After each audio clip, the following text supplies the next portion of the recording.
I'm really hot. Not in the obvious good-looking sense, more in the sense that it's 23 degrees outside and I'm kind of melting. I understand there are people now watching from hotter climates than this thinking, oh god, he's a bit of a pansy, but shh. Okay, so today I want to talk to you about the Eurovision Song Contest. Namely, Americans, there's this thing called the Eurovision Song Contest. And something that I haven't mentioned in this sort of like vloggity thing is that I'm secretly obsessed with it. So much so that when I missed it last year, I couldn't live with myself. Apart from that scandalous year, I've been watching it every year for the past...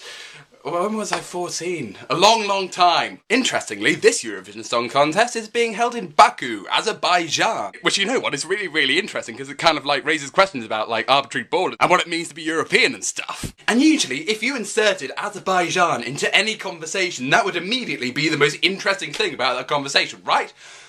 Not with the Eurovision Song Contest. First off, although you may not recognise it now, it was originally used as a kind of like peacekeeping mechanism, like the sort of EU before the EU came along. Like lots of European nations would like stop fighting with each other. This was particularly significant after the Second World War, where European countries had been kind of like fighting each other for the past 1,000 years. I wonder what the conversation was like. Okay, so Jerry, we've been fighting for the past 1,000 years. How do we resolve this?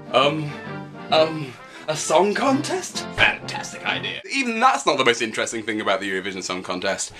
It's the songs. Oh yeah, didn't I mention that every single song in the Eurovision Song Contest is brilliant, / over the top, / ridiculous?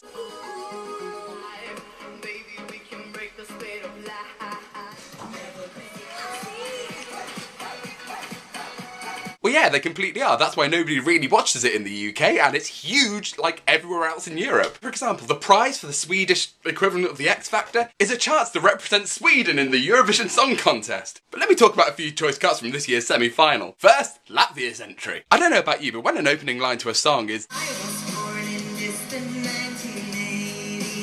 I can't imagine that it can get any better. But Latvia Meryl Streep, you've done Latvia proud. I remember the name of the group exactly, but the song is called Beautiful Song. And it basically is the story of the Latvian Meryl Streep. Sir Mick Jagger rings up and says, hey Latvian Meryl Streep, I heard your song and it was awesome. And she's like, but then Paul McCartney rings up and says, hey Latvian Meryl Streep, I heard your song and it was really awesome. Do you fancy working with me? The premise of the song is that she has to ring Mick Jagger back up and say, sorry, I can't work with you. Paul McCartney's working with me instead. Sorry, bye. Lol. The other Eurovision entry of note is Russia's entry. It's 5 lovely old ladies singing so that they can raise money to like rebuild this old church that Stalin knocked down like 70 years ago. In addition to their sort of charitable awesomeness, they bake lovely, presumably lovely, like pastry, dishy sort of delicacy things for all of the other contestants in a revolving oven.